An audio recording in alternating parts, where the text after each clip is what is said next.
અને આજના સાંપ્રત સમયની અંદર અલગ અલગ દિવસો ઉજવવામાં આવે. ફાધર ડે, મધર ડે, બરોબર. આજે વિશ્વ યુવાન ડે દિવસ છે. અને ત્યારે આખા વિશ્વની અંદર સૌથી વધારે યુવાધન કોઈની પાસે હોય તો એ ભારત પાસે છે હો.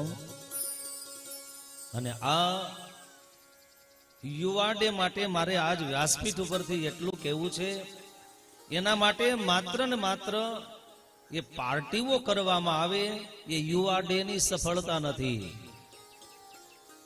યુવાનોનો દિવસો એટલે ભક્તો એમ કહેવાય એક થનગનતી સમાજ માટે, પોતાના આત્મ કલ્યાણ માટે, પોતાના પીર પૂર્વજોના એ દિવ્ય સંસ્કારોને ઉજાગર કરવા માટેનો, યુવાનો માટેનો કોઈ દિવસ હોય તો એ યુવા દિવસ હોવો જોઈએ.